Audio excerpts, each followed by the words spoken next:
এ কাহিনী এমন গ্রাম থেকে শুরু হয় যে গ্রামের মানুষ অনেক খুশিতে তাদের গ্রামে বসবাস করতেছিল। সেই গ্রামে ছিল তিন বন্ধু, রাইস্টার, আজ্জু ভাই, জ্ঞান ভাই। তারা অনেক ভালো বন্ধু ছিল, তারা একসাথে খেলতো, একসাথে খাইতো, একসাথে ঘুরতো। একদিন তারা তিন বন্ধু এলাকার ভিতরে বাইক নিয়ে ঘুরতেছিল।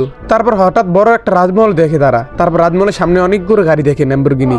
যেগুলো দেখে আজ্জু ভাই বলে, যে সময় আমি বড় হয়ে যাবো এই সময় এরকম ল্যাম্বরগিনি একটা কিনবো আমি। যেটা শুনে জ্ঞান ভাই বলে, আমার এরকম গাড়ির প্রতি কোনো ইন্টারেস্ট নেই, আমি বড় এরকম একটা রাজমহল দেবো। তারপর আজ্জু ভাই জ্ঞান ভাই বলে, রাইস্টার তোর কি স্বপ্ন? রাইস্টার বলে, আমার এত বড় স্বপ্ন নাই, আমার তিনজনের বন্ধুত্ব আজীবন থাকলে হইব, এটাই আমার স্বপ্ন। তো 20 বছর পর রাইস্টার আর জ্ঞান ভাই একটা ছোট্ট রেস্টুরেন্টে কাজ করতো। তারপর জ্ঞান ভাই দেখে আজ্জু ভাই ল্যাম্বরগিনি চালিয়ে তাদের দোকানের সামনে দিয়ে যাচ্ছে। এটা দেখে জ্ঞান ভাই দৌড় পেরা যায় আজ্জু ভাইয়ের কাছে। তো আজ্জু তুই এত টাকার মালিক হলে কিভাবে? তারপর আজ্জু ভাই বলে, এরকম আর 10টা ল্যাম্বরগিনি আমার বাসাতে ভরে রয়েছে, কই তুই এভাবে কি তো এত টাকার মালিক হলি, আমাকে একটু সুযোগ করে দে, আমি এরকম তোর মতন টাকা পয়সা মালিক হতে চাই। তারপর জ্ঞান ভাই একটা মোবাইল নাম্বার দেয় আজ্জুকে, ওই নে আজ্জু এটা নে, রাতবেলা আমাকে ফোন দিস। তারপর জ্ঞান ভাই চলে যাওয়ার পর রাইস্টার দৌড় পেরে আসে। তারপর জ্ঞান ভাই বলে, এরকম ছোট্ট হোটেলে আমি কাম করতাম না, নাইলে আজীবনে হুগিরে দেখতাম। তারপর রাইস্টার শান্তভাবে কয়, তোর ইচ্ছা ভাই, তুই কাজ করলেও পারস না করলেও পারস, কিন্তু আমি একটা কই দিই, অতি লোভ ততি নষ্ট। তারপর রাইস্টার তার ছোট্ট হোটেলে কাজ করে। তারপরের দিনই দেখে রাইস্টার তাদের সামনে দিয়ে আজ্জু ভাই জ্ঞান ভাই তার ল্যাম্বরগিনি চালিয়ে যাচ্ছে। রাইস্টারকে কোনো পাত্তাই দেয়নি তারা দুজনে, যেটা থেকে রাইস্টার অনেক কষ্ট পায়। তবু কিছু মনে করেনি রাইস্টার তাদের বন্ধু। একদিন রাইস্টার যাচ্ছিল ব্যাংকে টাকা তুলতে বিলে, দেখে অনেক মানুষ মরে ভরে রয়েছে।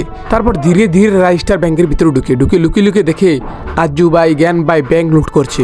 যেটা দেখে রাইস্টার বলে, এ আজ্জু এ জ্ঞান, এগুলো ভালো না, এগুলো করিস না তোরা, এগুলো করিস না, একদিন মরবি তোরা। তারপর তারা কিছু কথা শোনে না। তারপর রাইস্টারকে বলে, রাইস্টার তুই আগার থেকে যা, নাহলে তোকে মেরে ফেলবো। যেটা শুনে রাইস্টার লড়ে না। তারপর রাইস্টারকে ওরা গুলি করে দেয়। তারপর রাইস্টার অজ্ঞান হয়ে যায়।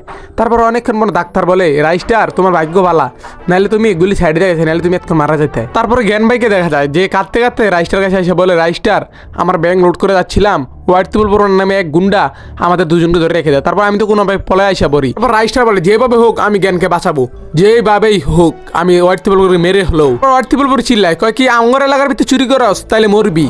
তারপর জ্ঞান ভাই বলে, মাইরা দাও আমারে, আমার ভাইয়ের মন্দিরে আমি মেরে লেছি, আমার বাঁচে থাকার কোনো অধিকার নাই। তারপরেই সেখানে অনেক বড় একটা ব্লাস্ট হয়, যেখানে ধুমাস ভরে গিয়েছিল।